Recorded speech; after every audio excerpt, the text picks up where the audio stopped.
The acid rain pattered against the cracked pavement, creating small pools of corrosive liquid that reflected the broken neon signs above. Sector 14 was never quiet. Not really. But tonight the usual cacophony of desperate voices and mechanical grinding had dimmed to a dull hum. Cade preferred it this way. The less attention, the better. He pulled his weathered jacket tighter around his broad shoulders, scanning the narrow alley with practiced vigilance. 3 years of hiding in this wasteland had taught him to trust nothing but his instincts. The war between Earth's corrupt military and the various alien factions had left most cities like this one, divided into sectors, each more lawless than the last, where underground syndicates operated with impunity and military secret ops executed their missions without oversight. The smell of chemicals and decay hung thick in the air as Cade navigated through the maze of abandoned buildings. His footsteps were deliberately light, years of special forces training making stealth second nature. He hadn't survived this long by being careless. A sudden noise, sharp and discordant, made him freeze. Voices echoed from a dead-end alley, the slurred words and predatory laughter unmistakable. "Pretty alien lady, all alone. Not so tough now, are you?" A drunken voice taunted. Cade melted into the shadows, observing the scene. 2 bulky men, their postures unsteady from whatever Baxtry alcohol they consumed, had cornered someone against the graffiti-covered wall. The figure they surrounded was tall and slender, with a militaristic stance despite being outnumbered. What caught Cade's attention was her appearance, distinctly not human. Her skin had a pale, greenish-gray hue that seemed almost luminescent in the dim light, and her black hair was tightly braided against her skull, revealing pointed ears that twitched with tension. "Just leave, humans," the alien woman spoke, her accent crisp and her tone dangerous despite her obvious disadvantage. "I have no quarrel with you." One of the men lunged forward, grabbing her arm. "Government pays good money for your kind. Maybe we turn you in, or maybe we." The alien moved with startling speed, breaking his grip and delivering a precise strike to his throat. But the second man was quicker than his drunkenness suggested. He slammed her against the wall, pressing a crude knife against her ribs. "Bitch," he spat. "You'll pay for that." Cade had seen enough. He stepped into the alley, his voice cutting through the tension like a blade. 2 against 1. Not very sporting, is it? Both men turned, momentarily distracted. The one with the knife sneered. "Mind your own business, stranger. Unless you want your guts decorating the pavement." Cade didn't bother responding with words. He moved with practiced efficiency, covering the distance between them in seconds. His first blow caught Knife Man in the solar plexus, doubling him over. The second strike, an open-palmed hit to the temple, sent him sprawling unconscious onto the wet ground. The first man, still recovering from the alien's throat strike, charged with a roar. Cade sidestepped, using the attacker's momentum to slam him face first into the wall. A quick knee to the back of his leg and an elbow to the base of his skull ensured he wouldn't be getting up anytime soon. The entire confrontation had taken less than 30 seconds. Cade turned to the alien woman, keeping a respectful distance. "Are you hurt?" She regarded him with piercing, metallic-colored eyes, her posture still defensive. A dark stain was spreading on her side where the knife had made contact. "I'm fine," she replied tersely, though her slight wince betrayed the lie. She was trying to stand straight, but was clearly favoring one side. "I didn't need your assistance." "Clearly," Cade said with a hint of irony. "That knife wound is just for decoration, I suppose." Her eyes narrowed. "Why did you intervene? What do you want?" It was a fair question. In Sector 14, altruism was as rare as clean water. Everyone had an angle, a price. "Let's just say, I don't like unfair odds," Cade replied, then gestured to her wound. "That needs attention. I have supplies nearby. Safe location."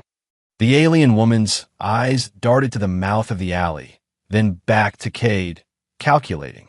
She was trapped in a hostile environment, injured, and clearly on the run from something or someone more dangerous than drunk thugs. "And why should I trust you, human?"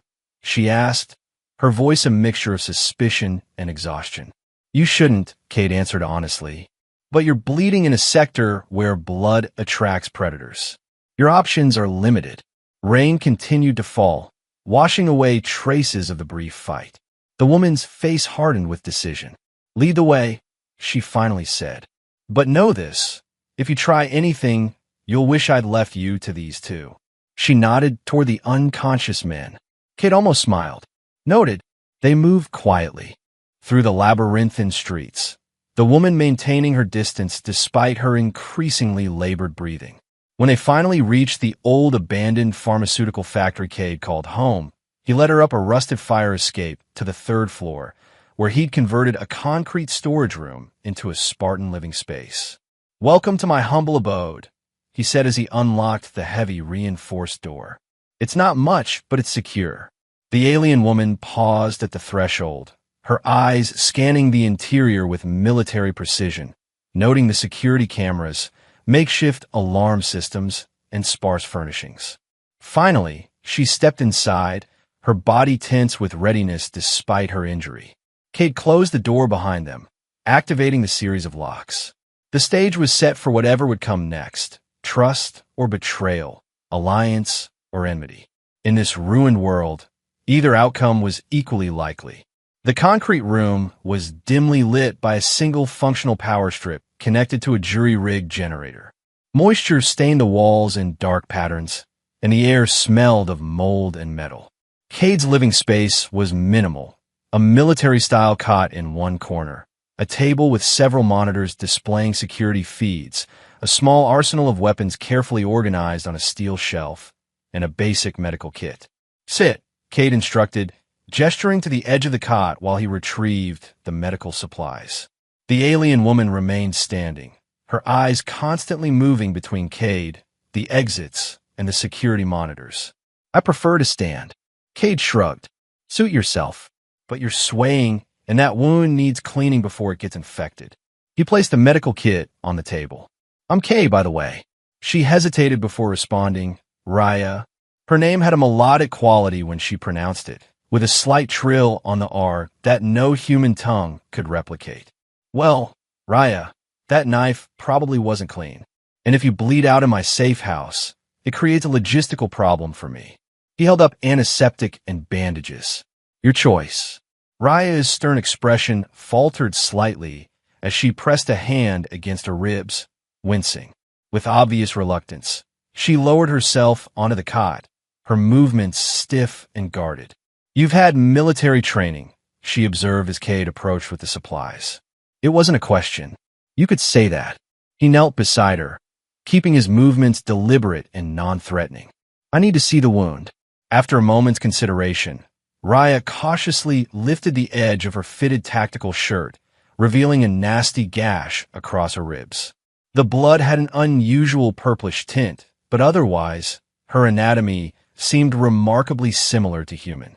What caught Cade's attention, however, was not just the fresh knife wound, but the pattern of older scars, some surgical, and what appeared to be a small metallic device partially embedded near her spine. If Ryan noticed his lingering gaze on the device, she didn't comment. Instead, she grimaced as Cade began cleaning the wound. "You're limping," he noted casually, focusing on his work. "Was that from tonight?" "No." Her response was clipped. "An older injury." Cade worked in silence for a moment, then added, "You should be more careful." Raya's laugh was sharp and humorless. "I can't walk straight. What did you do to me? Made me trust a human. That's the real injury." The comment hung in the air between them, half joking but lined with genuine wariness. Cade continued working, appreciating her attempt at deflection. "So what brings an alien with military training to the worst sector in the city?" he asked, applying an antiseptic gel to the cleaned wound. "Sector 14 isn't exactly a tourist destination." "What brings anyone here?" Raya countered. "Hiding. Same as you." Cade raised an eyebrow. "What makes you think I'm hiding?" "This place." She gestured around with her free hand. "The security. The way you fight. You're former special forces, yet you're living like a fugitive in this cesspool. So either you're hiding or you're hunting." Her metallic eyes locked with his. "And I don't think you're hunting." As Cade finished bandaging her wound, the proximity between them became suddenly apparent. He could feel her breath, slightly faster than normal, could see the fine details of her alien features. Not so different from human, yet undeniably foreign. Something shifted in the atmosphere, a tension that wasn't entirely born of suspicion. He moved back, giving her space. "You're very observant." "I have to be." She adjusted her clothing, covering the wound and, more importantly, the device near her spine. But she'd seen his notice of it. With a sigh, Raya turned slightly, showing him the edge of the device more clearly. "Since you've already seen it, this is why I'm running. It's a tracker, a control mechanism implanted by my government before I escaped." "Government?" Cade asked, his interest piqued. "Which faction?" "My planet's military research division." Her voice hardened. "They select those with certain genetic markers for special projects. Integration with tech, cross-species experimentation."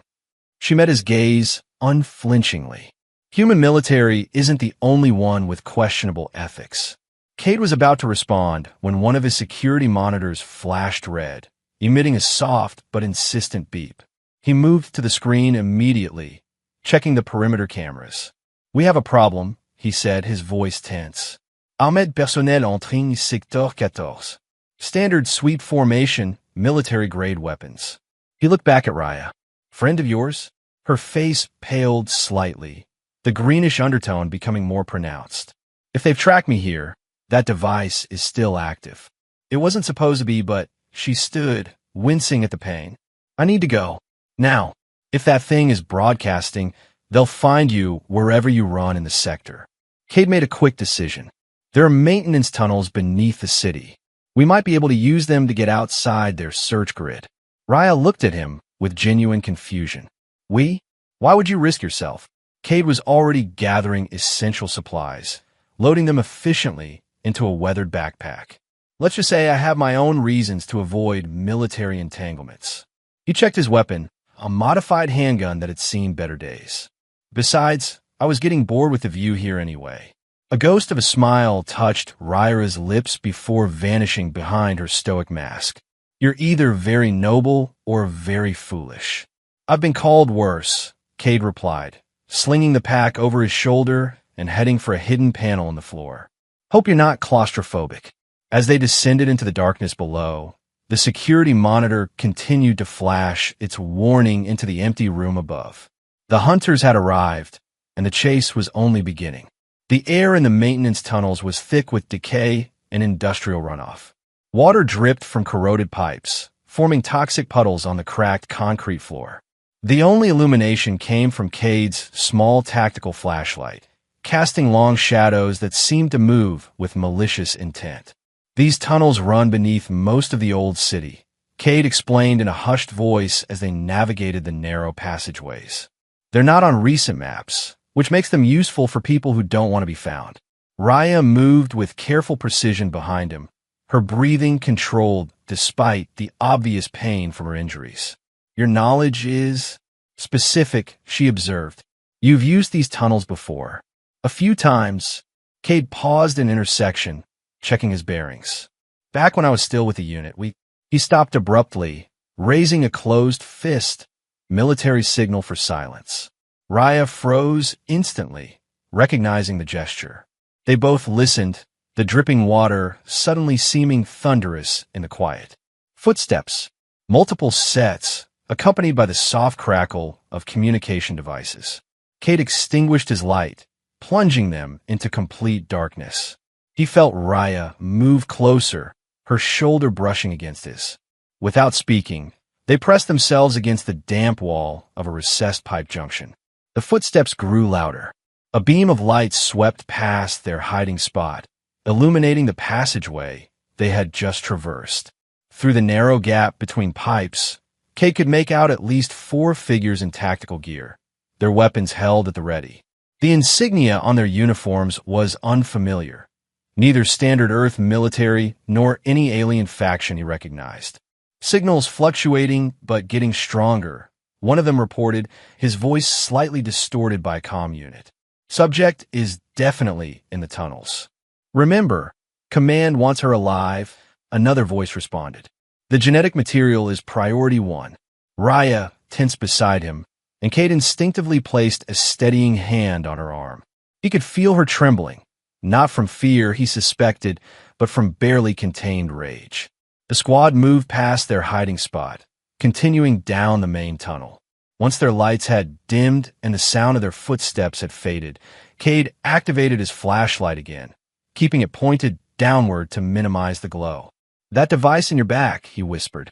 "It's still active." Ryan nodded grimly. "It was supposed to deactivate when I crossed into neutral territory. Either it malfunctioned, or..." She paused, her expression hardening. "Or it was never meant to deactivate at all. We need to get it out," Kay decided, "or at least disrupt its signal." "And how do you propose to do that without proper medical equipment?" Raya challenged, though her tone suggested she already knew they had little choice. Cade considered their options. "There's an old communication outpost about a quarter-mile ahead. Used to be a military relay station before the sectors were established. Might have tools we can use, plus it's reinforced. Good place to make a stand if we have to." Raya studied his face in the dim light. "You're taking a significant risk for someone you just met." "What?" It was a fair question, one Cade had been asking himself since he'd intervened in that alley. The truth was complex, tied to memories he'd rather forget and a guilt that never quite faded. "Let's just say I've seen what happens when people like you end up in military labs," he replied quietly. "It's not something I care to witness again." Understanding passed between them, a silent acknowledgement of shared experience with institutional cruelty. Without another word, they resumed their careful journey through the tunnels, now moving away from their pursuers, but still very much hunted. They traveled in tense silence for what felt like hours, but was likely only 20 minutes. Finally, they reached a rusted door marked with faded military symbols. "Here we are," Cade said, producing a small tool from his pack to work on the ancient lock. "Home sweet home." Temporarily, the lock gave way with a reluctant groan, and they slipped inside what had once been a communications hub. Dust-covered equipment lined the walls, most of it obsolete even before the war. The air was stale but cleaner than in the tunnels. Cade secured the door behind them, reinforcing it with a metal pipe through the handles. "It won't hold them forever, but it'll buy us some time." Raya moved through the room with quiet efficiency, checking corners and potential exits. Her military training was evident in every movement, though the pain from her injuries was beginning to show in the slight stiffness of her gait. "So," she said, turning back to face him, "you were in a special unit. What happened?" Cade busied himself examining the abandoned equipment, avoiding her piercing gaze. "Nothing glamorous. I was part of a classified program. Extraterrestrial Containment Division." He found an old first aid station and began rummaging through it. "We were told we were protecting Earth from hostile alien threats. Reality was different." He paused, memories surfacing that he'd tried to bury. "Our last mission was a research facility in what used to be Antarctica. They had subjects there, aliens who had surrendered or been captured. They weren't combatants. Some were civilians, refugees." His voice hardened. What they were doing to them wasn't research. It was torture. Vivisection. Processing, they called it. Raya's expression remained neutral, but something in her eyes softened. "And you couldn't stomach it?" "No one with a soul could." Cade found what he was looking for, a basic surgical kit, likely expired but better than nothing. "I helped some of them escape. Got shot for my trouble. Been living in the shadows ever since." "A deserter with principles," Raya mused. "Rare combination." Cade approached her with the kit. "Now it's your turn. What's so special about your genetics that has both our species' militaries cooperating to hunt you down?" Raya hesitated, then turned, lifting the back of her shirt to fully reveal the device embedded near her spine. It was approximately the size of a coin, seamlessly integrated with her flesh, with tiny filaments extending into the surrounding tissue. "My species is certain. Adaptabilities that yours doesn't," she explained. "Rapid healing, environmental adaptation, heightened sensory perception. Most of my kind have some variation of these traits, but a small percentage, like me, have them at levels that interested our scientists. And yours?" Cade examined the device carefully. "They want to weaponize these traits. Create soldiers with your abilities. Or create hybrid beings altogether, Raya added quietly. Cross-species genetic experimentation. Consent optional. The implications hung heavy in the air between them. Cade understood with sudden clarity why she had been so wary of him, and why she now trusted him enough to turn her back to him, exposing her most vulnerable point. I could try to remove it, he said, but I won't lie. It'll hurt, and there's risk involved. Raya looked back at him over her shoulder, a grim smile on her lips. More risk than being captured and dissected? I think I'll take my chances with your questionable surgical skills. As Cade prepared the crude medical tools, Raya braced herself against a console, gripping the edges tightly. The moment felt strangely intimate, a trust born of shared danger and common enemies. Ready? He asked, positioning the scalpel near the device. Raya nodded, her knuckles white against the metal console. Do it. Cade worked methodically, cutting around the edges of the device where it met her skin. Raya remained silent throughout, though her rigid posture and the sheen of sweat on her skin betrayed her pain. As he carefully severed the filaments connecting the tracker to her nervous system, she suddenly gasped, her back arching. Almost there, Cade murmured, as much to steady himself as to reassure her. With a final delicate maneuver, he extracted the device, dropping it into a small container. Raya sagged against the console, breathing heavily. Is it out? All of it? I think so. Cade quickly applied antiseptic and bandages to the wound. But I'm guessing it managed to send a final signal when I removed it. They'll be coming. No sooner had he spoken than a distant echo of footsteps reached them. Multiple sets, moving quickly and with purpose. Raya straightened, wincing but alert. Then we need to be ready. They worked quickly, gathering what weapons they could from Cade's pack and the abandoned outpost. Old communication equipment became improvised explosive devices. Furniture was positioned for cover. Escape routes were identified. As they prepared for the inevitable confrontation, Cade found himself watching Raya's determined movements, struck by her resilience and courage. There was something compelling about her that went beyond her alien features or her fighting skills, a core of integrity that resonated with his own buried sense of honor. The footsteps grew louder, accompanied now by the crackle of radio communication. They were close. Raya positioned herself behind an overturned metal desk, a makeshift weapon in her hands. Cade took cover nearby, their eyes meeting briefly in the dim light. For what it's worth, she said quietly, I'm glad it was you who found me in that alley. Before Cade could respond, the door shuddered under a heavy impact. The hunt had reached its climax, and the real battle was about to begin.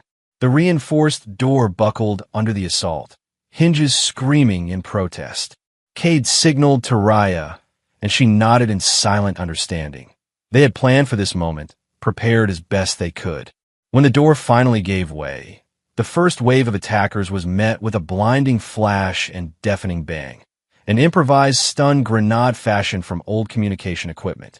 Through the chaos, Cade and Raya moved with coordinated precision, taking advantage of their knowledge of the terrain. The tactical squad that poured into the room was imposing. 6 soldiers in advanced combat gear, their faces obscured by helmets with enhanced vision capabilities. The insignia on their uniforms confirmed Cade's suspicions. A joint task force, combining elements of Earth's military with alien enforcement units. Target identified, one shouted, training his weapon on Raya. Stand down, or we will use lethal force. Cade answered with a burst from his modified sidearm, forcing the soldier to take cover. The room erupted into a firefight, bullets and energy pulses tearing through the abandoned equipment.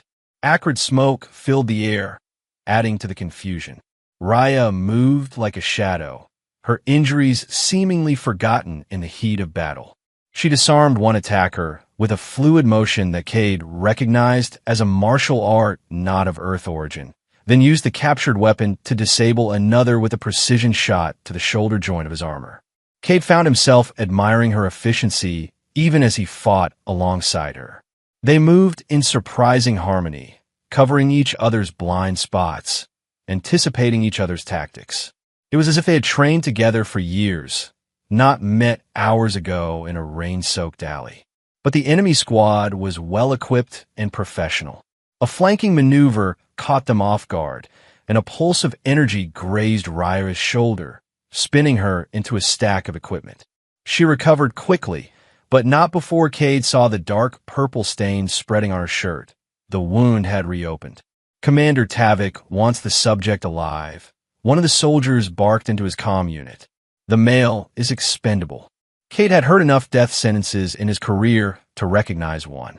He signaled to Raya, indicating the secondary exit they had identified, a maintenance shaft leading deeper into the tunnel system. She shook her head stubbornly, unwilling to leave him behind. The momentary distraction cost her. A soldier charged from her blind side, tackling her to the ground. Cade moved instinctively, abandoning his cover to come to her aid. A searing pain tore through his side as a shot found its mark, but adrenaline carried him forward. He slammed into the attacker, dislodging him from Raya, and the two men crashed into a bank of equipment. Raya was on her feet in an instant, dispatching another soldier with brutal efficiency. But their situation was deteriorating rapidly. More footsteps echoed from the corridor outside, reinforcements approaching. "The charges!" Cade shouted over the din, clutching his wounded side. Raya understood immediately. They had rigged several explosive devices as a last resort, positioned to collapse the tunnel entrance. It would buy them time to escape, but once triggered, there would be no turning back. She hesitated, her eyes finding his across the chaos.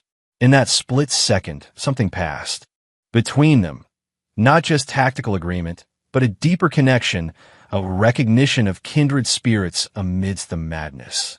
A shot whizzed past Raya's head, so close that it singed a strand of her dark braided hair. That decided it. She slammed her palm against the improvised detonator. The world seemed to hold its breath for a heartbeat, then erupted into sound and fury. The ceiling groaned as explosives tore through the weakened support structures. Debris cascaded down, crushing equipment and creating an impenetrable barrier between them and their pursuers. Through the smoke and dust, Cade and Raya staggered toward the maintenance shaft, supporting each other. His wound throbbed with each movement, and her reopened injury left a trail of purplish droplets on the floor. But they were alive, and for the moment free. They squeezed through the narrow shaft and emerged into a different section of the tunnel system, the sounds of their pursuers muffled by tons of collapsed concrete and metal. "That won't hold them forever," Raya gasped, leaning heavily against the tunnel wall. "They'll find another way around." "Then we keep moving," Cade replied, though his voice was strained with pain. "There's a no-skin zone at the outskirts of the city. Old radiation pocket from the first conflicts. Tracking doesn't work there." Raya looked at him, her metallic eyes reflecting the dim emergency lights that still functioned in these tunnels. "I can't walk straight." "Again," she said with a grim laugh. "What did you do to me, Cade?" Despite everything, the pain, the danger, the uncertainty, Cade found himself smiling back. "I think we did this to each other." They limped forward together, two wounded warriors against a world that had marked them both for elimination. The path ahead was uncertain, but for the first time in years, neither of them was walking it alone. The no-scan zone existed in a perpetual twilight, the sky above obscured by a haze of chemical particles and radiation that rendered it invisible to most surveillance systems. Located at the very edge of the former metropolis, it was a wasteland of abandoned warehouses and derelict industrial complexes, inhabited only by those desperate enough to risk the long-term health effects of radiation exposure. Cade led Raya to a corrugated metal warehouse that looked like it might collapse in a strong wind. Inside, however, the structure was surprisingly sound, with reinforced supports and a concrete floor that had withstood decades of neglect. "Not exactly luxury accommodations," he said as they entered, "but it should be secure for now." They had traveled for hours through the tunnel system, emerging only when absolutely necessary and always staying in the shadows. Both were exhausted, their wounds demanding attention they hadn't been able to spare during their flight. Raya sank onto a rusted metal crate, her usual perfect posture giving way to fatigue. How did you know about this place? Used it once, years ago. Extraction point for a mission that went wrong. Cade set down his pack and began to check the perimeter, an ingrained habit from his military days. Ironically, it was one of my first assignments with the Extraterrestrial Containment Division. Before I understood what we were really doing, he found a relatively clean corner and spread out the few medical supplies they had left. Let me check your wounds. Raya didn't protest this time, allowing him to examine the reopened knife injury and the energy weapon burn on her shoulder.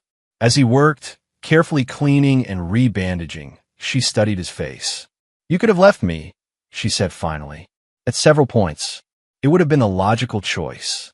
Cade's hands paused momentarily, then resumed their work. I'm not known for my logical decision-making. Got me court-martialed, remember? But Raya wasn't deterred by his deflection. You risked your life for a being you know nothing about, from a species your military considers hostile.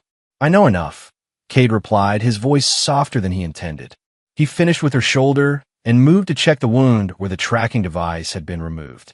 The skin around it had an unusual shimmering quality, evidence of the accelerated healing she had mentioned. Besides, species doesn't determine character. I've met humans with less humanity than the aliens I helped escape. Raya winced slightly as he applied antiseptic to the extraction site, but her eyes never left his face. And what do they do to you? You're military. Cade was silent for a long moment, focusing unnecessarily on securing the bandage. Finally, he spoke, his voice distant. Official charges were treason and sabotage, compromising a classified installation, interfering with sensitive research. They would have executed me, but the chaos of the extraction meant there was no direct evidence of my involvement. Just suspicion. A bitter smile crossed his lips. So they settled for dishonorable discharge and a covert death sentence, letting it be known in certain circles that I was fair game. He sat back, his own wound protesting the movement. Your turn. Raya's eyes narrowed, but she recognized the fairness of the exchange. I was a tactical officer, elite unit, specialized in covert operations on contested worlds. During a mission on a neutral planet, I discovered documents revealing a joint project between our governments. Project Genesis. She spoke the name with evident distaste. A breeding program using genetic material from both species to create hybrid soldiers with enhanced capabilities. She met his gaze directly. My genetic profile was listed as prime donor material. Without my knowledge or consent, of course. When I attempted to expose the program, I was declared a traitor and a target. Her hand moved unconsciously to the now empty space where the tracker had been. They implanted the device during what was supposed to be a routine medical examination and sent me on a mission to Earth. I suspect they intended to capture me here all along, away from potential allies. Cade absorbed this information, pieces falling into place. So the squad that attacked us. Joint Task Force, Raya confirmed.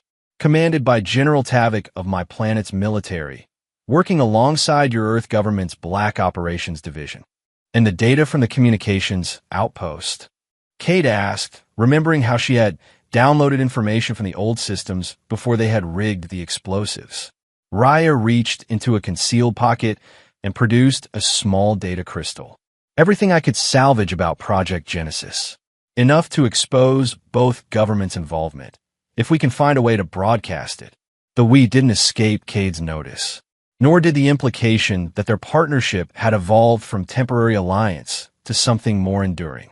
First, we need to tend to your wounds, Raya said, gesturing to the bloodstains spreading on his side. Your turn to be the patient, as she helped him remove his jacket and shirt, revealing the energy weapon wound that had torn through his flesh. Their proximity stirred something beyond the pragmatic concerns of survival. Raya's touch was clinical but gentle, her fingers cool against his fevered skin. You've lost a significant amount of blood, she observed, cleaning the wound with practiced movements. Had worse, Cade replied, though the room had begun to spin slightly around the edges. Raya gave him a look that suggested she didn't believe him but wouldn't argue the point. As she worked, a comfortable silence fell between them, broken only by the occasional instruction or question about the supplies. When she finished, Cade leaned back against the wall, feeling the numbing effect of the medical gel she had applied. "Thank you." Raya nodded, gathering the used supplies. She moved with the careful precision of someone managing pain, but the limping had improved slightly. Either her species' healing abilities were working, or she was simply becoming better at hiding her discomfort. "We should rest," Cade suggested. "Take shifts watching for pursuit." "Agreed." Raya settled beside him, her shoulder almost touching his. "I'll take first watch." "You've lost more blood." Cade wanted to protest, but found his eyelids suddenly leaden. The events of the day, the fight, the escape, the makeshift surgery, had drained his reserves. "Wake me in 4 hours," he mumbled, already feeling consciousness slipping away. The last thing he registered before sleep claimed him was the gentle pressure of Raya's hand on his arm and her voice, softer than he had heard it before. "I will." When Cade woke, the quality of light filtering through the warehouse's broken windows had changed. He had slept longer than 4 hours, much longer, judging by the position of the shadows. Raya had let him rest. He found her sitting near one of the windows, her profile silhouetted against the hazy light. She had fashioned a crude antenna from scavenged metal and connected it to a small device from her tactical gear. "You should have woken me," he said, wincing as he sat up. The wound in his side protested, but the bleeding had stopped. Raya turned, and he was struck by how the filtered light emphasized the alien angles of her face, beautiful in a way that transcended species, with an intensity that seemed to pierce through his carefully constructed defenses. "You needed the rest," she replied simply, "and we're as safe here as anywhere. The radiation interferes with tracking systems." Cade moved to join her, his body protesting each movement. "What are you working on?" "Communication device," she explained, adjusting something on the makeshift antenna. "Short range, but it might help us monitor their search patterns." "Smart." Cade examined her handiwork with appreciation. Military-grade improvisation. A ghost of a smile touched Raya's lips. "Basic. Training on my world. Use what's available when standard equipment fails." "Same lesson on mine," Cade noted, the parallel striking him as significant somehow. For all the differences between their species, some experiences were universal. He gestured to the data crystal she had secured earlier. "So what's the plan?" With that information, Raya's expression grew solemn. "There are still resistance networks on both our worlds. People who oppose the military alliance and its methods. If we can reach one of their broadcast nodes, we could expose Project Genesis to the public." She paused, her metallic eyes meeting his. "But it would mean traveling to a major population center. High risk, high reward," Cade countered. "In the hunt. Maybe even in the program." "Perhaps." Raya didn't sound convinced. "Or perhaps we'll die trying, and the data will be lost with us." Cade studied her face, sensing there was more she wasn't saying. "What is it?" Raya hesitated, then sighed. "Even if we succeed in exposing the program, I can never go home. I'll always be marked. And you?" She gestured vaguely at him. "You've now committed additional treason by helping me. Your government won't simply let that stand." The reality of their situation settled between them like a physical weight. They were both exiles now, hunted by the very institutions they had once served. "So we keep running," Cade said with a shrug that belied the gravity of their circumstances. "Find a neutral colony. There are settlements in the outer systems where neither government has much influence." "You would leave your homeworld?" Raya asked, genuine surprise in her voice. "For what? A fugitive alien you barely know?" Cade's response was interrupted by a static burst from Raya's makeshift communication device. Both tensed, listening as garbled voices emerged from the interference. "Sweep of Sector 17 complete. No sign of targets. Proceed to no-scan zone perimeter. Maintain distance from radiation pockets. Monitoring all exits." Raya's eyes met Cade's, alarm evident. "They're expanding the search. They're being thorough," Cade agreed grimly. "But they can't enter the high radiation areas without specialized equipment. We still have time." He moved to his pack, retrieving a small tablet that had seen better days. "I downloaded city schematics years ago," as insurance. Let's see what options we have.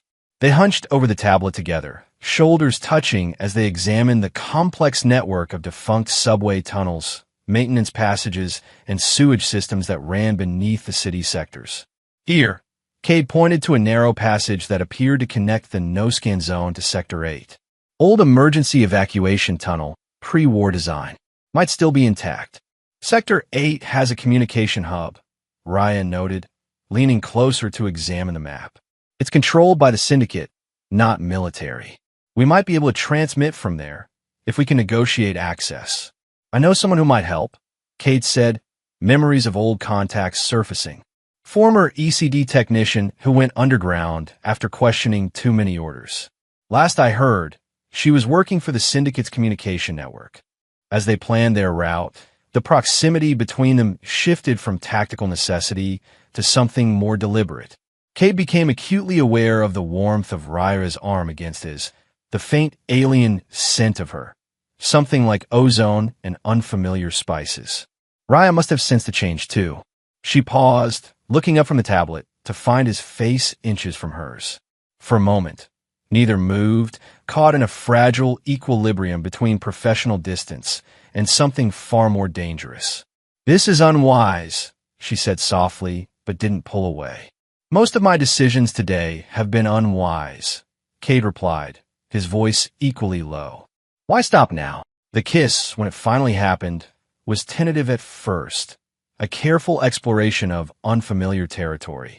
Then something shifted, barriers crumbling as the tension that had been building since their first meeting found release. Raya's hand moved to the back of his neck, pulling him closer with unexpected intensity. When they finally broke apart, both slightly breathless, Raya's usual composure was noticeably shaken. That was a long time coming. Cade finished for her, a half-smile playing at his lips despite the gravity of their situation. Complicated, she corrected, though there was warmth in her eyes that hadn't been there before. We're still fugitives, still being hunted. This, she gestured between them, doesn't change our circumstances.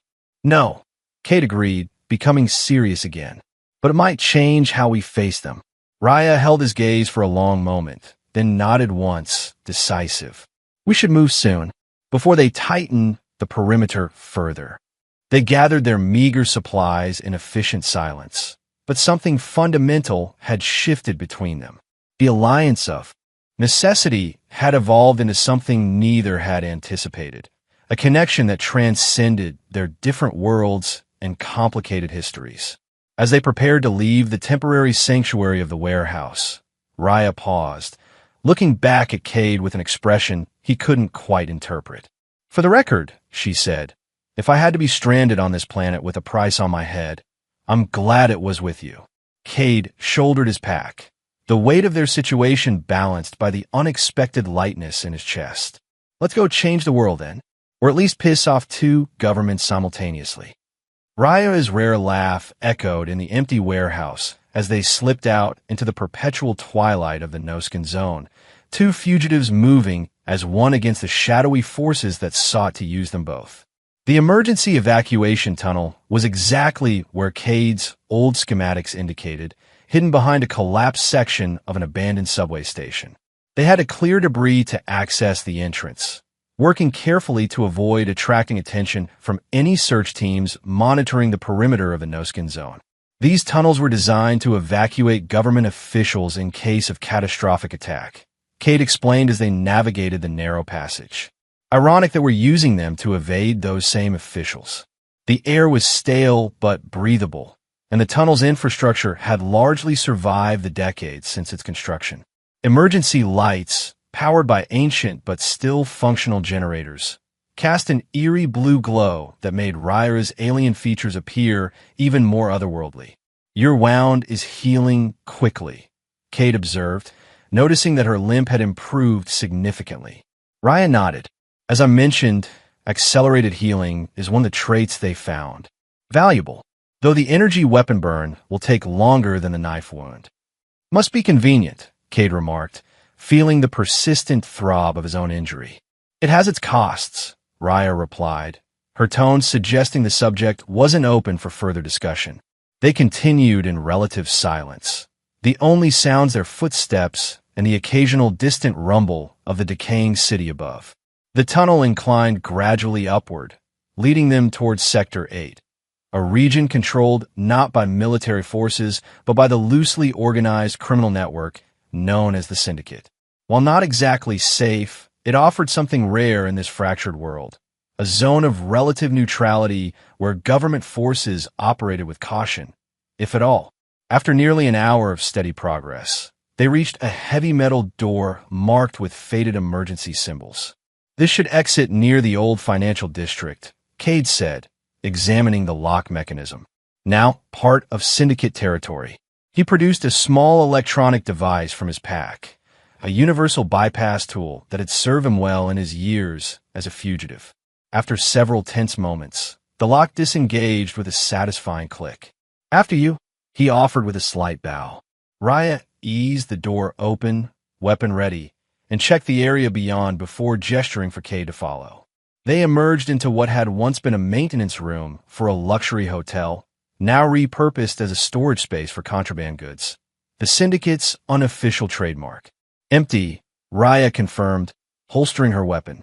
"But recently used. We should move quickly." They navigated through the dimly lit room and up a narrow staircase that led to a service corridor. Here, the atmosphere changed dramatically. Unlike the abandoned sectors they had traversed, Sector 8 pulsed with illicit life. The corridor opened onto a bustling underground market, where stalls selling everything from black market tech to synthetic narcotics lined the walls of what had once been a high-end shopping arcade. Neon signs in multiple languages cast their garish glow over the diverse crowd. Humans mingling with various alien species, all engaged in the universal language of commerce. The air was thick with unfamiliar spices, synthetic smoke, and a constant murmur of haggling. Cade pulled his jacket collar higher, obscuring his features. "We'll blend in better here. The Syndicate doesn't care about species as long as you have credits or something valuable to trade." Raya adjusted her posture subtly, minimizing the military bearing that might draw attention. "Where do we find your contact?" "Communication hub is in the old broadcast tower," Cade replied, gesturing vaguely upward. 20 levels up, but we'll need to acquire some local currency first. Can't approach the hub empty-handed." "I have something better than currency," Raya said, producing a small object from a concealed pocket in her tactical gear. It was a data chip, similar in appearance to the one containing the Project Genesis information, but marked with different symbols. Cade raised an eyebrow in question. "Military-grade encryption algorithms," Raya explained. "Valuable to anyone in the information business. I've been saving it for an emergency." "This definitely qualifies," Cade agreed. "Let's hope your contact is still there and still sympathetic." They navigated the crowded marketplace with careful anonymity, just two more desperate individuals in a sector full of them. Yet Cade remained vigilant, noting the occasional scanning device or surveillance drone hovering above the crowds. The Syndicate maintained its own security systems, which could be bought by anyone with enough credits, including military intelligence. The broadcast tower loomed above them, a skeletal structure of metal and glass that had once transmitted entertainment and propaganda to the surrounding regions. Now it served as the nerve center for the Syndicate's information network, connecting the scattered remains of civilization through carefully controlled data streams. As they approached the tower's entrance, a subtle shift in the crowd caught Cade's attention, a ripple of movement, too coordinated to be random. He placed a warning hand on Raya's arm, slowing their pace. "We're being watched," he murmured, keeping his expression neutral. 3 o'clock, near the tech stall, and possibly at our 6 as well. Raya didn't turn to look, trusting his assessment. "Syndicate security or military?" "Can't tell yet," Cade replied, guiding them toward a densely packed food court. "But we need to lose them before we approach the tower." They wove through the crowd with practiced ease, employing counter-surveillance techniques that both had learned in their respective military training. A sudden turn here, a double back there, using reflective surfaces to monitor their pursuers without direct observation. "They're good," Raya noted after several minutes of evasive maneuvers. "Professional." Not typical syndicate thugs. Agreed, Cade said grimly. We need a diversion. The opportunity presented itself in the form of a rowdy group of smugglers arguing with a vendor over the price of contraband earth liquor. As the dispute escalated, Cade gave Raya a meaningful look. She understood immediately, and they moved in perfect synchronization. Cade bumped accidentally into one of the smugglers, apologizing profusely in a slurred voice that suggested intoxication. When the smuggler turned aggressively, Raya stumbled into the vendor's stall, sending bottles crashing to the ground. Chaos erupted instantly. The smugglers, assuming they were being robbed, attacked the vendor's security.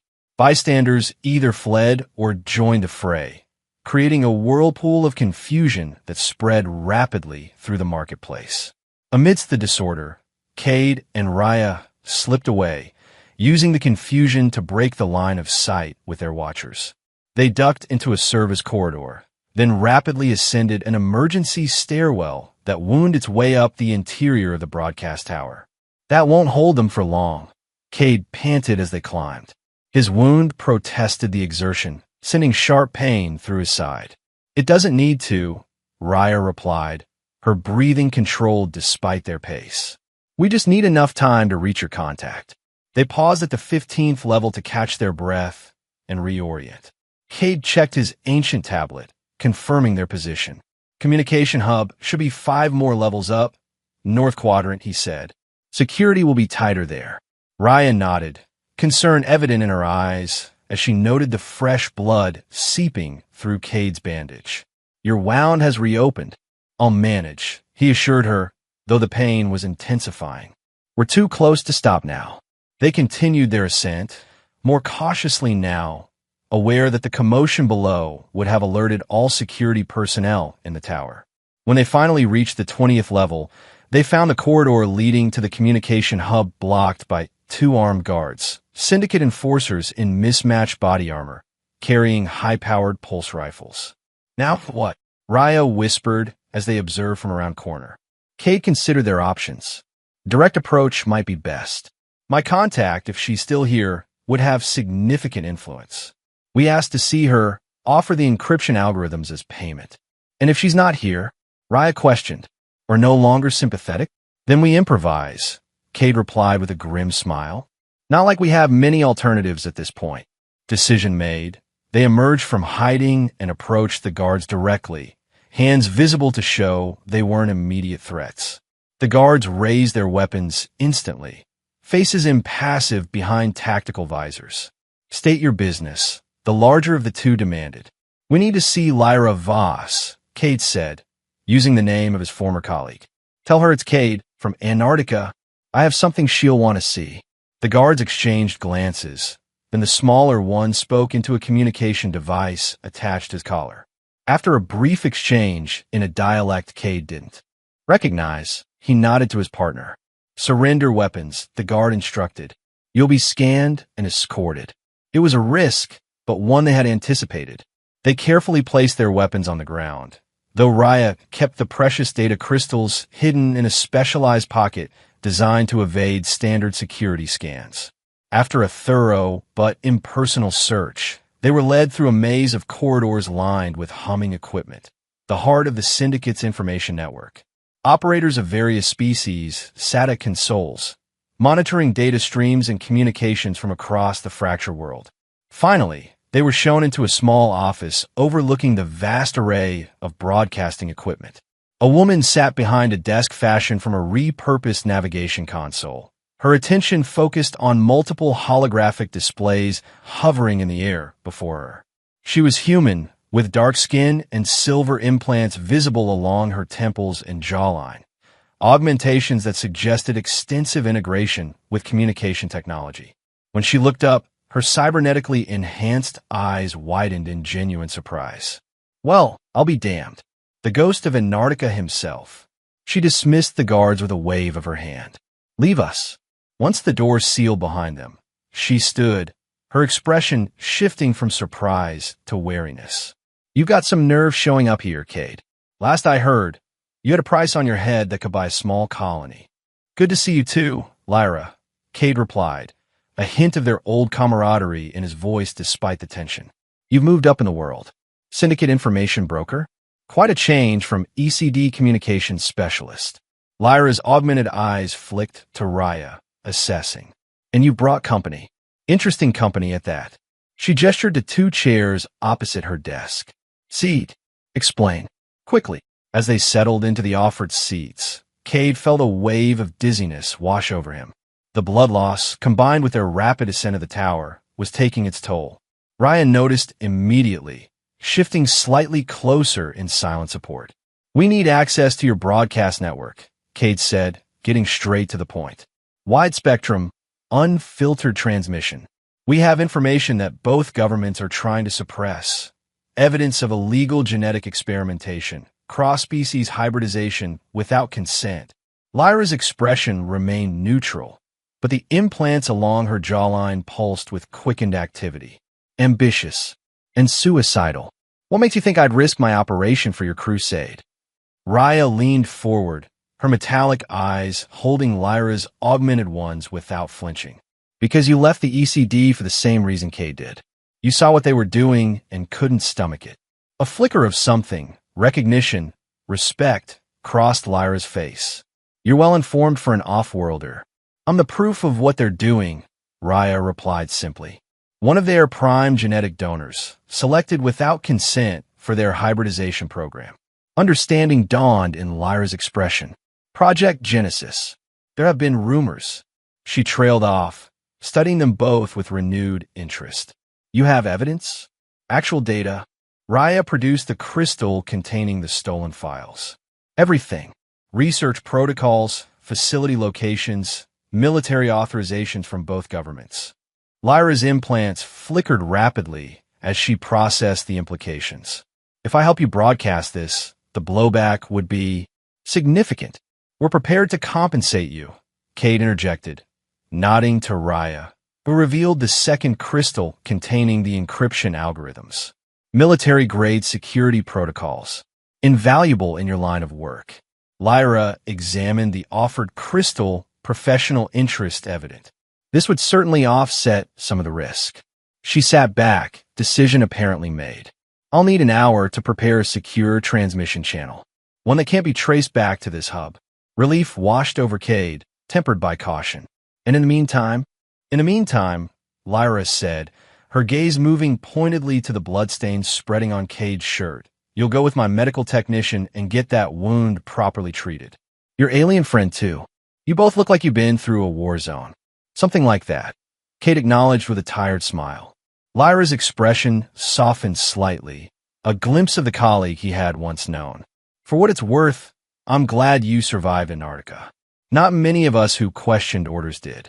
As they were led to the medical facility, Cade felt Raya's hand briefly clasp his, a gesture of reassurance, perhaps, or something more.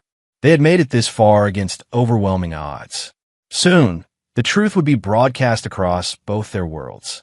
But they both knew that even if they succeeded, there would be no going back. The hunt would intensify. Their lives as they had known them were over. What remained to be seen was what would take their place, and whether they would face whatever came next together. The Syndicate's medical facility was surprisingly well-equipped, housed in what had once been an executive wellness center on the tower's 22nd floor. Advanced technology, much of it stolen or salvaged from military installations, lined the walls of the sterile room. A medical technician with 6 arms, a species Cade vaguely recognized as from one of the outer system colonies, worked with impressive efficiency, treating both their wounds simultaneously. The creature said little, but its touch was gentle despite the clinical precision of its movements. Your physiology is fascinating, it finally commented to Raya in a melodic, multi-tone voice. The accelerated cellular regeneration. Remarkable. Raya tensed slightly, but remained polite. Thank you for your assistance. Those government types, the technician continued, applying a specialized healing gel to Cade's wound, always try to weaponize what they should be learning from. Integration, not exploitation, that's the way forward. Cade exchanged a meaningful glance with Raya.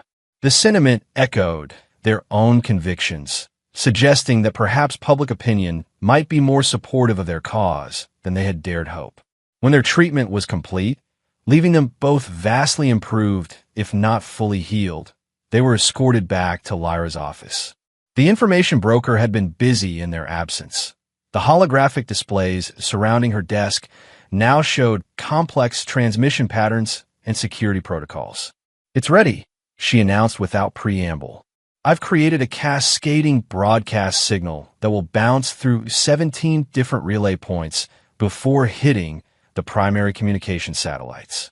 Untraceable, at least long enough for the data to spread beyond containment." She gestured to a specialized console that had been prepared nearby. "You'll have approximately 3 minutes before countermeasures begin. That should be sufficient to transfer the core data." Raya moved to the console, inserting the crystal containing the Project Genesis files. Her hands moved with practiced precision over the unfamiliar interface, selecting and prioritizing the most damning evidence. "What happens after the broadcast?" Cade asked Lyra quietly while Raya worked. Lyra's augmented eyes met his, a mixture of compassion and pragmatism in her gaze. "You run. Far and fast. This," she nodded toward the transmission setup, "will burn bridges you can't rebuild." "We were never going home anyway," Cade acknowledged. "But at least this way, others might be spared." "Speaking of sparing others," Lyra said, her voice dropping further, "there's something you should know. While you were in medical, my security systems detected a military scan sweep entering Sector 8. Not the usual patrols. These are special forces. They're looking for someone specific. They found us." Cade realized a cold weight settling in his stomach. "How long do we have?" "Not long," Lyra admitted. "The Syndicate is maintaining a buffer zone around the tower for now. Mutual non-interference pact. But that won't hold if they identify you as the targets." She hesitated, then added, "I've prepared an exit route. Service elevator to the basement, then access to the old subway tunnels. It's not on any current maps." Cade studied her, surprised by the level of assistance. "You're taking a significant risk, Lyra." A bitter smile touched her lips. "Let's just say I've been waiting for a chance to strike back at the ECD for a long time. This broadcast will hurt them where it counts, public perception. After what they did to those aliens in Antarctica, to our colleagues who objected, this is justice, long overdue." At the console, Raya looked up. "It's ready." Transmission package compiled and secured. Lyra moved to join her, reviewing the prepared data. Effective selection. These research logs alone should trigger significant public outrage. She made a few final adjustments to the transmission parameters. "On my mark, initiate the broadcast sequence. Once started, it cannot be stopped or recalled." The moment hung suspended between them, the culmination of their desperate flight, their wounds, their growing bond. Whatever came next, this act would change the course of two worlds. Raya's eyes found Cade's across the room, seeking something, reassurance, perhaps, or shared resolve. He nodded once, a gesture that conveyed everything words could not. "Mark," Lyra announced. Raya initiated the sequence. The console hummed to life, indicators flashing as the data began its journey through the complex relay system Lyra had established. On the holographic displays, they watched the progress in real time. The information spreading like ripples in a pond, reaching further with each passing second. Receiving stations, acknowledging, Lyra reported, monitoring the feedback. Independent. News networks, resistance channels, even some official government frequencies, they're all getting it. A surge of vindication washed over Cade. The truth was out, spreading beyond anyone's ability to contain it. Whatever happened to them now, they had accomplished their mission. The moment of triumph was short-lived. A security alert flashed across Lyra's implants, causing her to stiffen. "Military forces breaching the tower perimeter," she announced tensely. "They've overridden the Syndicate's security protocols. You need to go. Now." She pressed a data chip into Cade's hand. "Coordinates for a safe location outside the city. Old resistance bunker. Supplies, communications equipment. It should buy you time to plan your next move." "Lyra," Cade began, but she cut him off. Go, she insisted. I'll delay them as long as possible. The service elevator is through that door, code 7392. Don't stop for anything. There was no time for proper farewells. With a final nod of gratitude, Cade and Raya hurried toward the indicated exit, the sounds of alarm klaxons already echoing through the tower. The service elevator was ancient but functional, descending rapidly through the core of the building. As they plummeted toward the basement levels, Raya's hand found Cade's, their fingers intertwining. Whatever happens, she said quietly, what we did here matters. Cade squeezed her hand in response. It matters. And we're not finished yet. The elevator shuddered to a halt at the lowest level, opening onto a dimly lit maintenance area. They moved swiftly through the space, following the path Lyra had outlined, until they reached a rusted door marked with faded warning signs. Beyond lay the old subway tunnels, a labyrinth of darkness that represented both escape and uncertainty. As they prepared to enter this next phase of their journey, distant shouting and the sound of weapons fire echoed from above. The hunters had arrived, but their quarry was already moving deeper into the shadows. Hand in hand, they stepped through the doorway, leaving behind the light and chaos of the tower. The broadcast was complete. The truth was spreading. Now, they had to survive long enough to see what world would emerge from the revelation. The old subway tunnels stretched before them like the veins of a forgotten giant, dark and silent save for the occasional drip of water from rusted pipes. They moved quickly but cautiously, guided by the schematics Lyra had provided on the data chip. If her information is accurate, these tunnels lead beyond the city perimeter, Cade explained as they navigated the darkness, their way lit only by a small tactical light. From there, it's about 20 miles of wasteland to reach the bunker coordinates. Raya moved with natural grace despite the uneven flooring, her species' enhanced vision allowing her to detect obstacles that Cade would have stumbled over. They'll expect us to flee the city. Search protocols will focus on transport hubs, checkpoints. Which is why we're going underground, Cade agreed. Old school. Off their scans. They fell into a rhythm together, communicating with minimal words or gestures as they traversed the abandoned system. Hours passed, marked only by their steady progress and occasional pauses to check their route or listen for pursuit. Finally, they reached a maintenance shaft that, according to the schematics, would lead them to the surface just beyond the city's outer wall. The climb was arduous, testing their still healing wounds, but eventually they emerged into the harsh light of early morning. The landscape beyond the city was a desolate expanse of radiation-scarred earth and twisted metal, the remains of suburbs that had been destroyed in the early conflicts. In the distance, a mountain range provided the only relief from the blasted horizon, its slopes partially reclaimed by tenacious vegetation. The bunker should be there, Cade said, pointing to a particularly dense patch of regrowth about halfway up the near slope, camouflaged among the ruins of an old research station. They set out across the wasteland, exposed and vulnerable in the daylight, but with no alternative. The journey was grueling, the terrain unforgiving and their bodies still recovering. Yet they pressed on, driven by the knowledge that behind them, their broadcast was sending shockwaves through two worlds. By midday, they had reached the foothills, finding fragmented shelter among rock formations and stunted trees. Here, they paused briefly, sharing the last of their water rations. What do you think is happening? Raya asked, gazing back toward the distant city, now a jagged silhouette on the horizon. With the broadcast? Cade considered the question, trying to imagine the ripple effects spreading through military command structures, government offices, resistance networks. Denial first. Official channels will claim it's fabricated propaganda. But the evidence was too detailed, too specific. Questions will persist. On my world, dissent is discouraged, Raya said carefully. But even their secrets this significant have a way of eroding control, especially when they involve forced genetic harvesting of citizens. The same on Earth, Cade replied. Our history is full of classified programs that eventually came to light. Some were shut down. Others just went deeper underground. He met her gaze directly. which is why our work isn't finished. Raya nodded, understanding his implication. We've revealed the truth. Now we need to ensure it leads to action, not just outrage that fades with the next crisis. They continued their ascent, the conversation adding purpose to their exhausted steps. By late afternoon, they had reached the coordinates Lyra had provided, finding themselves in a rocky clearing surrounded by the rusted remains of scientific equipment.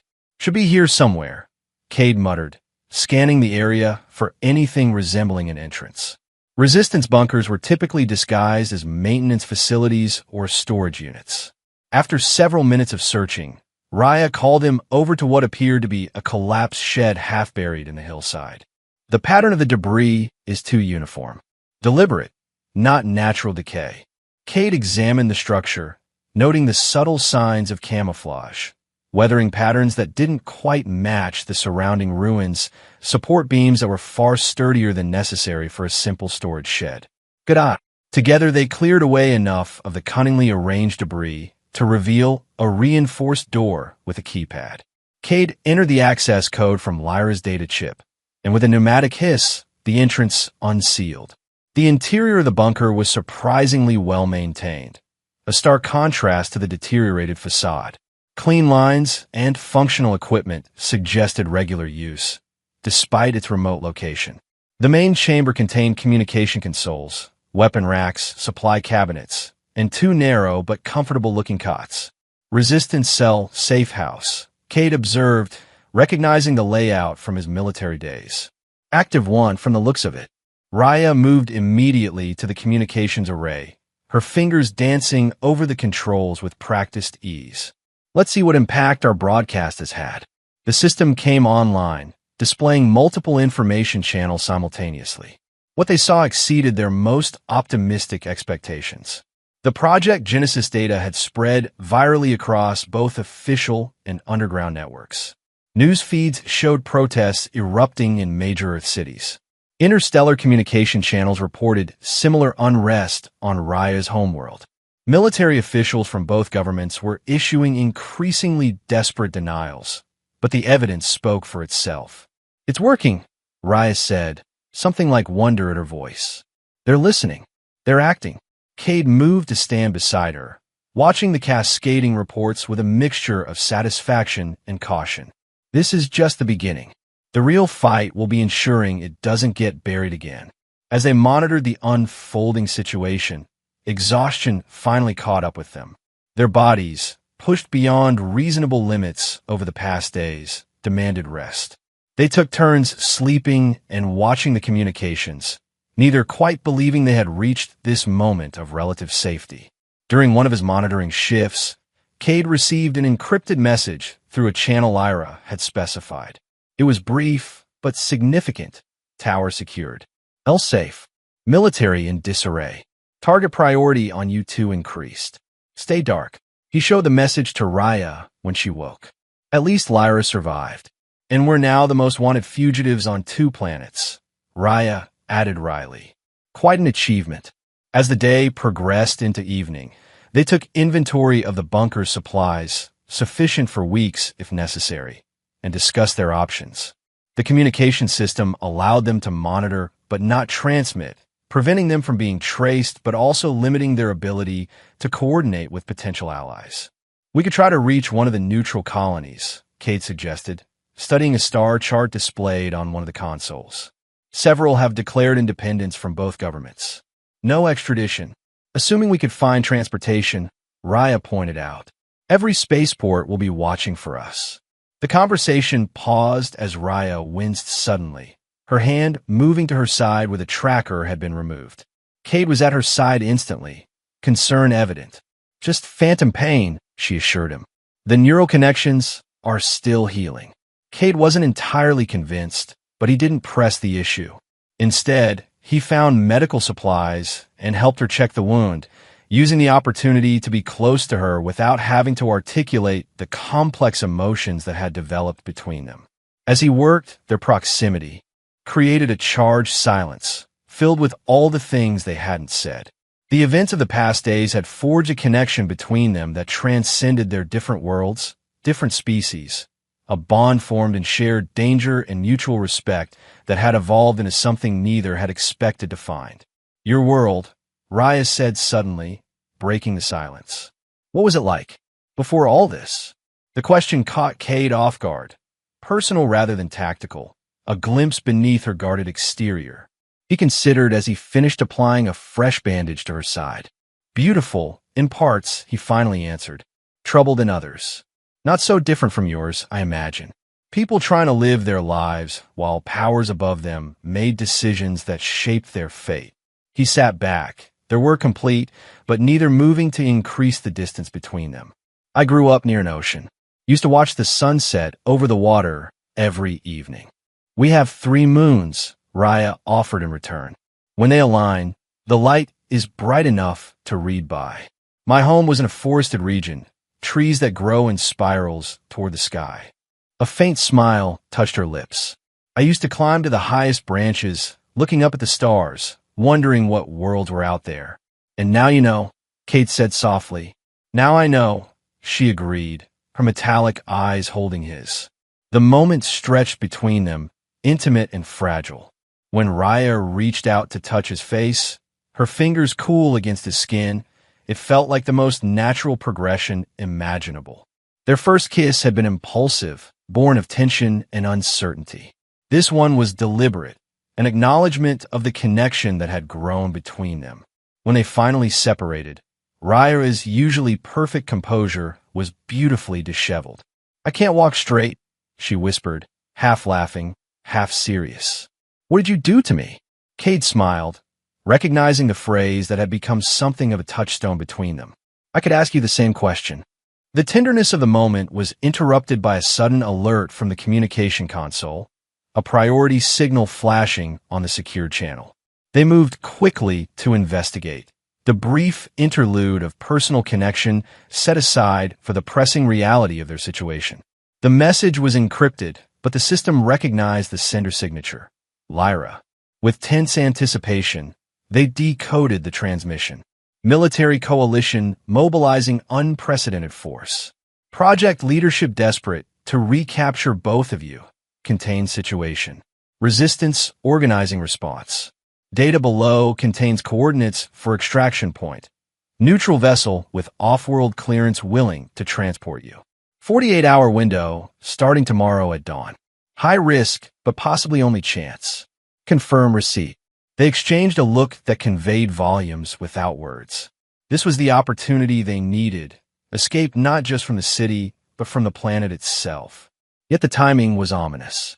The massive response suggested their broadcast had hit its target with devastating accuracy, threatening the very foundations of Project Genesis. "It's a hell of a risk," Kate observed, examining the coordinates. "The extraction point is nearly 100 miles from here, through heavily monitored territory. Staying here is equally risky," Raya countered. "If they implement a systematic sweep of the Outlands, this bunker will eventually be discovered." Kate nodded grimly. "So, we run again." "We run," Raya agreed. "But this time, with a clear destination." They spent the remaining hours of the night preparing for the journey, gathering supplies, studying map projections of the territory they would need to cross, and monitoring communication channels for any intelligence on military movements. By dawn, they had formulated a route that balanced speed with stealth, taking advantage of dead zones and surveillance coverage where possible. As they made final preparations to leave the relative safety of the bunker, Raya paused, her expression uncharacteristically vulnerable. "Cade," she began, then hesitated, searching for words. "If we succeed, if we reach this extraction point and leave Earth, I don't know what awaits us. Exile, certainly. Perhaps worse, if either of our governments manages to extend their reach." "I know the risks," Kate assured her. "That's not what I'm trying to say," Raya continued, frustration at her own uncharacteristic awkwardness evident. "What I mean is, whatever comes next, I want to face it with you. Not just as allies of convenience, but as—" She trailed off, the concept too new, too fragile to articulate fully. Kate closed the distance between them, taking her hands in his. "As partners," he finished for her, "in all ways." The relief in her eyes was immediate. Yes, partners. With that understanding between them, they emerged from the bunker into the harsh light of dawn, securing the entrance behind them to leave no trace of their presence. The journey ahead was daunting. 100 miles of hostile territory, pursued by the combined forces of two worlds. But for the first time since their paths had crossed in that rain-soaked alley, they moved forward not just as fugitives fleeing a common enemy, but as two beings who had chosen each other despite every barrier of species and circumstance. The terrain beyond the bunker was challenging, rocky slopes giving way to radiation-scarred plains, punctuated by the skeletal remains of pre-war structures. They maintained a punishing pace, knowing that each hour brought them closer to both salvation and the forces that sought to recapture them. By midday, they had covered nearly 20 miles, keeping to natural ravines and the shadows of ruined buildings to avoid aerial surveillance. They paused briefly in the hollow shell of what had once been a scientific outpost, seeking shelter from the harsh sun and a chance to check their bearings. Patrols are increasing, Raya observed, consulting a small scanner she had taken from the bunker. Military signatures moving outward from the city in systematic search patterns. They're being thorough, Kate agreed grimly. The broadcast must have hit harder than we anticipated. They're desperate to regain control of the narrative. As if to confirm his assessment, the scanner suddenly lit up with multiple alerts. Aircraft, Raya reported tensely. Military transports. 7 of them, moving in our general direction. They pressed themselves deeper into the shadows of the ruined structure, watching the sky with held breath. Minutes later, the transports appeared on the horizon. Massive, armored vehicles designed for troop deployment in hostile territory. That's not a standard search party, Cade muttered, recognizing the model. That's an invasion force. They watched in tense silence as the fleet of aircraft passed overhead, continuing eastward toward a range of low hills that lay in their path. When the immediate danger had passed, they emerged cautiously, reassessing their route. They're setting up a blockade, Raya concluded, studying the scanner readings, cutting off access to the region where the extraction point is located. Cade consulted their map, searching for alternatives. There's a ravine system that runs parallel to those hills. Not on recent military charts. Might allow us to slip through their perimeter if we time it right. The new route would add miles to their journey, but with the military establishing a hard blockade, they had little choice. They set out again, pushing their still-healing bodies to the limit, aware that the window for their extraction was fixed and unforgiving. As dusk approached, they reached the edge of the ravine system, a network of deep cuts in the earth, carved by ancient waterways long since dried up. From their vantage point, they could see the military blockade in the distance, searchlights sweeping across the terrain, and fortified positions being established at strategic points. We'll need to move through during full darkness, Cade decided. Less chance of visual detection. Ryan nodded in agreement, though her expression had grown increasingly tense over the past hour. She sank to a seated position, her back against a boulder, and closed her eyes briefly. "You okay?" Cade asked, concern edging his voice. "The remnants of the tracker device," she admitted quietly. "The neural interfaces were more extensive than we realized. Removal is having side effects." Cade knelt beside her, alarm rising. "What kind of side effects?"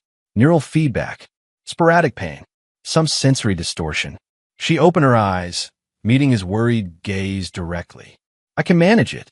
"Raya, we don't have time for this, Cade," she interrupted, her voice firm despite her obvious discomfort. "The extraction window is limited. We need to reach those coordinates."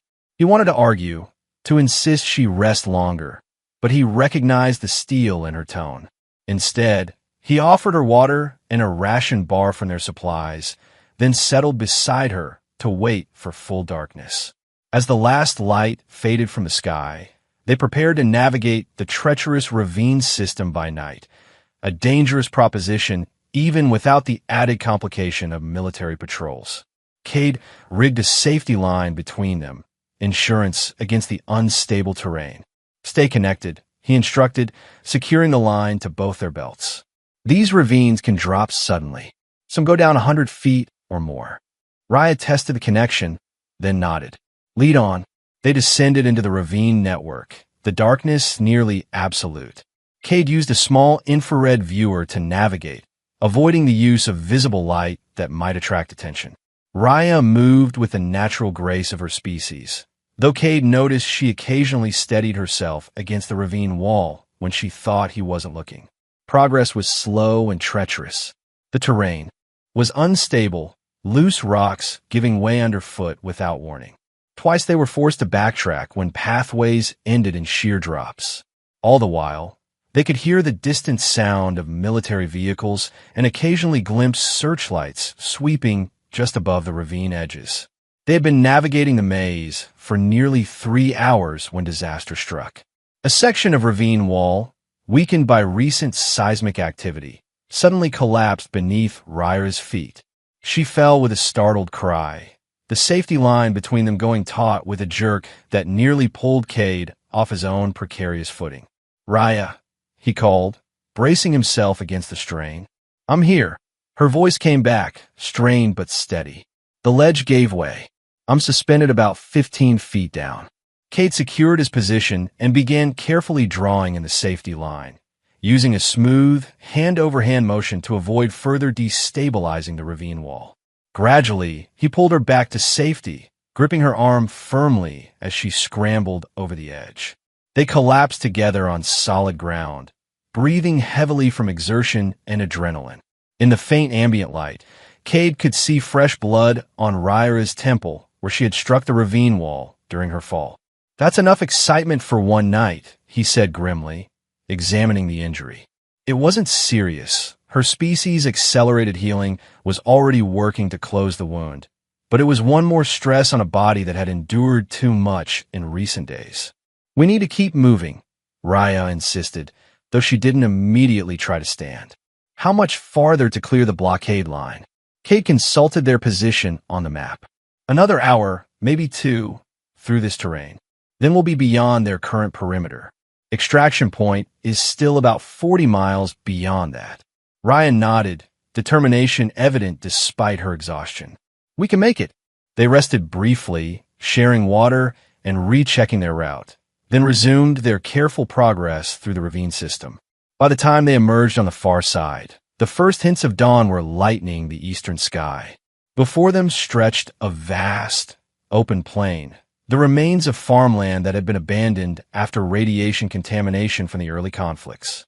In the far distance, barely visible, was a range of mountains. Their destination lay somewhere in those remote peaks. "No cover for the next 10 miles, Cade observed grimly. "We'll be completely exposed until we reach those foothills. Then we move fast," Raya replied simply, "before their patrols reorganize to cover this sector." Without further discussion, they set out across the open plain, maintaining the fastest pace their bodies could sustain. The rising sun cast long shadows ahead of them, a constant reminder of their vulnerability to aerial surveillance. They had covered perhaps half the distance to the foothills when Raya suddenly stiffened, her head turning sharply to the west. Her species' enhanced hearing had detected something beyond Cade's perception. "Aircraft," she reported tensely. "Multiple engines. Coming this way." Cade scanned the terrain desperately. There was nowhere to hide, no structures, no significant depressions in the ground, not even substantial vegetation. They were completely exposed. "Down," he decided, pulling her to the ground beside him. "Flat as possible. They're looking for movement, heat signatures that suggest human-sized targets. If we're still enough, their initial scan might miss us." They pressed themselves against the earth, faces turned away from the approaching sound, bodies rigid with tension. Minutes later, the aircraft appeared, 3 military scout ships, flying in a search pattern across the plain. Cade held his breath as the ships passed overhead, their scanning systems sweeping the ground below. For a moment, it seemed their desperate gambit had worked. The scouts continued their pattern, moving away to the north. Then, without warning, all 3 ships banked sharply, turning back in their direction. "They've spotted us," Raya said, already rising to her feet. Run! They abandoned all pretense of stealth, sprinting toward the distant foothills with desperate energy. Behind them, the scout ships accelerated, closing the distance with terrifying speed. "They're not firing," Cade noted as they ran.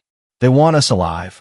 "Small comfort," Raya gasped, her longer stride keeping her slightly ahead of him. The foothills were still too distant, at least a mile away. The scout ships would reach them long before they could find cover. As if to confirm this assessment, one of the ships swooped low, passing directly overhead in a clear show of superior position.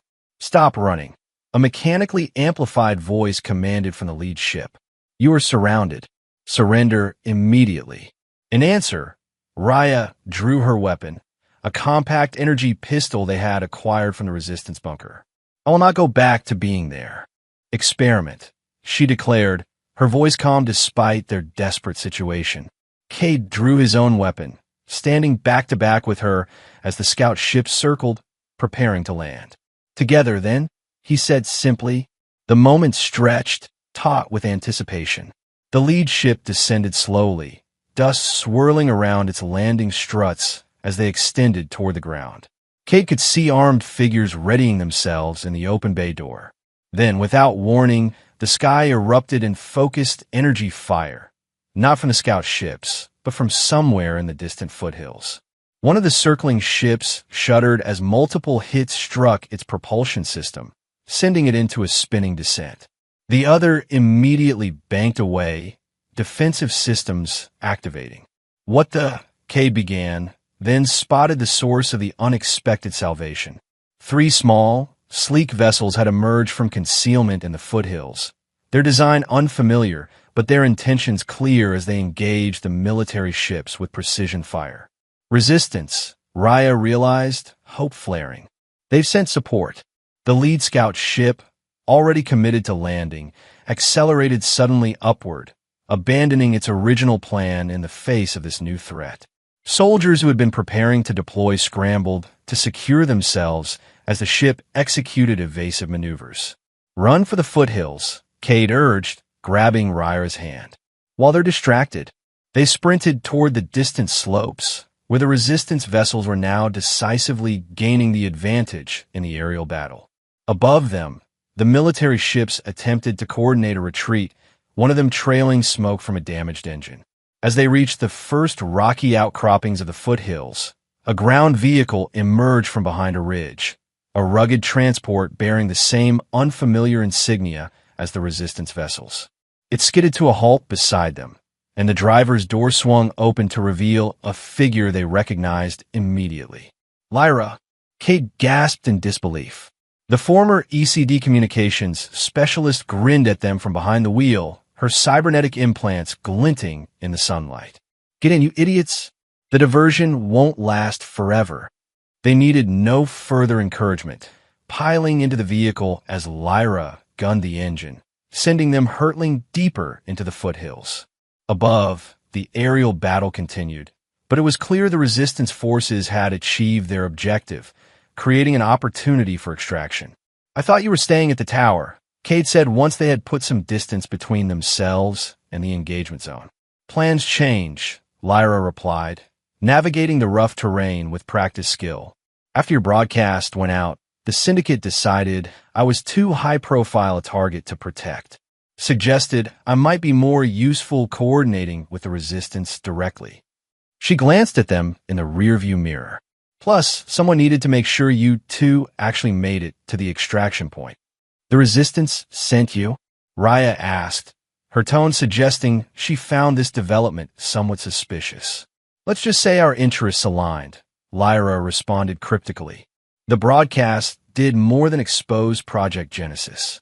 It revealed the extent of military infiltration in supposedly neutral territories like the Syndicate's. A lot of people who thought they were safe suddenly realized they weren't. She guided the vehicle into a narrow canyon, the walls rising steeply on either side to provide cover from aerial observation. "The extraction plan has been accelerated. Our window is closing fast as both governments mobilize everything they have to prevent you from leaving the planet." "Both governments?" Kate questioned. Lyra nodded grimly. Your alien friend's people sent a diplomatic mission demanding your immediate surrender. Claimed you were terrorists who had stolen classified research. Earth's military was all too happy to cooperate. Raya's expression hardened at this news, though she didn't appear surprised. The project was always a joint initiative. Of course, they would collaborate to contain the damage. Well, they're about to be disappointed, Lyra said, a hint of satisfaction in her tone. Because in approximately 1 hour, you'll be boarding a neutral colony vessel with diplomatic registry. Once you're on board, neither government can touch you without risking interstellar incident. The canyon widened suddenly, revealing a small plateau nestled among the higher peaks. There, partially concealed by camouflage netting, sat a sleek spacecraft of unfamiliar design, clearly not military, but equipped with modifications that suggested it was more than a simple transport. Your chariot awaits, Lyra announced as she brought their vehicle to a stop at the base of the plateau. Captain's a friend. Ousme a favor. He'll take you to the Proxima neutral colony. After that, you're on your own. Cade stared at the vessel, the reality of their imminent departure suddenly concrete. They were actually going to escape, not just from their pursuers, but from Earth itself. He glanced at Raya, trying to gauge her reaction to this momentous transition. Her expression was complex, relief mingled with apprehension, determination with a hint of wistfulness. She met his gaze, and in her eyes he saw the same question that was forming in his own mind. What would they become to each other once the immediate danger was past? Thank you, Lyra, Cade said sincerely, turning back to their unexpected savior. For everything. Lyra waved off the gratitude. Just make it worth the risk. Keep the pressure on these bastards. The broadcast was just the beginning. People need to know the fight continues. They climbed from the vehicle and began the ascent to where the spacecraft waited. Halfway up the slope, Cade paused, looking back at the world he was about to leave. The only home he had ever known, now forever closed to him. Raya stopped beside him, following his gaze across the scarred landscape stretching to the distant horizon. Having second thoughts? She asked quietly. No, Cade replied, surprised to find it was true. Home stopped being a place for me a long time ago. He turned to her, the implications of his next words clear to both of them. Maybe it's something else now. Something softened in Raya's expression, a guardedness giving way to vulnerability, possibility. I can't walk straight, she said with a small smile, echoing the phrase that had become so much more than its literal meaning between them. What did you do to me, Cade? He took her hand, their fingers intertwining as naturally as if they had been designed for each other, despite the biological impossibility of such a thing. I think, he replied, we did this to each other. Together they turned and continued up the slope, toward the waiting ship and whatever future they would forge among the stars. No longer fugitives running from a shared enemy, but partners choosing a shared path.